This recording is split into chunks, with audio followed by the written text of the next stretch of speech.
গোটেই producer department হয় এতিয়া মোক কৈছে যে এইকেইটা গান আমি ৰিক্ৰিয়েট কৰিব লাগে আই ৰিক্ৰিয়েটেড মইতো নিজৰ মতে বনাম নহয় মই আগৰ নিচিনাকৈ বনাম এজ এ কম্প'জাৰ নহয় ইটছ এ ৰিক্ৰিয়েশ্যন চ' এতিয়াৰ সময়ৰ লগত মিলাই এতিয়া মই 4টা গান কৰিছোঁ তাৰ আগৰ মইতো গোটেইখিনি গান নতুন কৰিব বিচাৰিছোঁ এতিয়া প্ৰডিউচাৰ চবেই ক'লে যে নতুন নহয় আমি আগৰ 4টা গান ৰাখিম ঠিক আছে মই এক্টিঙো কৰিছোঁ তাত আৰু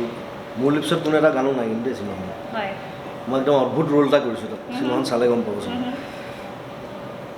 চ' সেইধৰণে কৰা হৈছে গতিকে এতিয়া দীপেনদাই এতিয়া কি কথাত বেয়া পালে মই গৈ পেলাই কথা পাতিব গতিকে অসমবাসী ৰাইজ আপোনালোকে গম পালে কিন্তু মই ধুনীয়াকৈ কৰিছোঁ ভালকৈ কৰিছোঁ আৰু ৰমন বৰুৱা ৰমেন্দ্ৰৰ মিউজিক আছিলে চ' মই এতিয়াও মানে মই কৈ আছোঁ যে মই চিনেমাখনত আচলতে মিউজিক ডিৰেক্টৰ হিচাপে ৰমেন্দ্ৰৰ নামটো লাগে দিব মই সেইটো বিচাৰি আছোঁ আই এম এ ৰিক্ৰিয়েটৰ মই আজি কিমান 40 বছৰ পিছত আকৌ ৰিক্ৰিয়েট কৰিছোঁ গোটেইকেইটা গান 4টা গান অকল এটা গান মই কৰিছোঁ সেইটো জুবলিয়ে গাইছে যিটো টাইটেল চং ডক্টৰ বেজ বৰুৱা আছে মই চালে গম পাব লাগিব অকল সেইটো কাৰণে মই কৰিছোঁ মানে নিজৰ কম্প'জ বাকীখিনি ৰমেন্দ্ৰ গানখিনি আমি আকৌ কেনেকৈ আৰু ধুনীয়াকৈ কৰিব পাৰি মানে সময়ৰ লগত মিউজিক চেঞ্জ হয় কেতিয়াবা জিল্লিকা গানটোত মই ৰেপ ভৰাইছোঁ ছোৱালী এগৰ ৰেপ ইংলিছত মানে এইখিনি নতুন প্ৰজন্মৰ কাৰণে আছে নতুন প্ৰজন্মৰ কাৰণে কাৰণ ষ্টাইল সময়ৰ লগত ষ্টাইল চেঞ্জ হয় ছিংগিং চেঞ্জ হয় you have to do it নহ'লে নতুন প্ৰজন্ম নাচাব নহয় আগৰখিনিকে যদি কৰি থাকিব লাগে সময়ৰ লগত সংগীতো সলনি হয় মানুহ সলনি হয় সময় বস্তুটোৱে নামেই হৈছে সলনি গোটেই প্ৰডিউচাৰ ডিপাৰ্টমেণ্ট হয় এতিয়া মোক কৈছে যে এইকেইটা গান আমি ৰিক্ৰিয়েট কৰিব লাগে আই ৰিক্ৰিয়েটেড মইতো নিজৰ মতে বনাম নহয় মই আগৰ নিচিনাকৈ বনাম এজ এ কম্প'জাৰ নহয় ইটছ এ ৰিক্ৰিয়েশ্যন চ'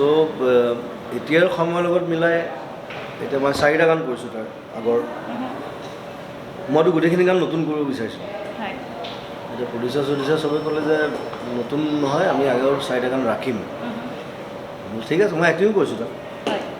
আৰু মোৰ লিপছত কোনো এটা গানো নাই কিন্তু দেই চিনেমাখনত মই একদম অদ্ভুত ৰোল এটা কৰিছোঁ তাত চিনেমাখন চালে গম পাবচোন চ' সেইধৰণে কৰা হৈছে গতিকে এতিয়া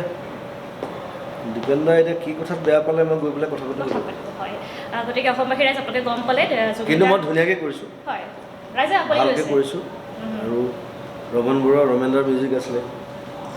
চ' মই এতিয়াও মানে মই কৈ আছোঁ যে মই চিনেমাখনত আচলতে মিউজিক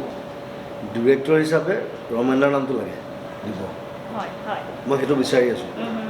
আই এম এ ৰিক্ৰিয়েটৰ মই আজি কিমান 40 বছৰ পিছত আকৌ ৰিক্ৰিয়েট কৰিছোঁ গোটেইকেইটা গান 4টা গান অকল এটা গান মই কৰিছোঁ সেইটো জুবলিয়ে গাইছে যিটো টাইটেল চং ডক্টৰ বেজ বৰুৱা আছে মই চালে গম পাব লাগিব অকল সেইটো কাৰণে মই কৰিছোঁ মানে নিজৰ কম্প'জ বাকীখিনি ৰমেন্দ্ৰ গানখিনি আমি আকৌ কেনেকৈ আৰু ধুনীয়াকৈ কৰিব পাৰি মানে সময়ৰ লগত মিউজিক চেঞ্জ হয় কেতিয়াবা জিল্লিকা গানটোত মই ৰেপ ভৰাইছোঁ ছোৱালী এগৰ ৰেপ ইংলিছত মানে এইখিনি নতুন প্ৰজন্মৰ কাৰণে আছে নতুন প্ৰজন্মৰ কাৰণে কাৰণ ষ্টাইল সময়ৰ লগত ষ্টাইল চেঞ্জ হয় ছিংগিং চেঞ্জ হয় you have to do it নহ'লে নতুন প্ৰজন্ম নাচাব নহয় আগৰখিনিকে যদি কৰি থাকিব লাগে সময়ৰ লগত সংগীতো সলনি হয় মানুহ সলনি হয় সময় বস্তুটোৱে নামেই হৈছে সলনি ৰাজনীতিৰ পথাৰৰ পৰা খেতি পথাৰলৈ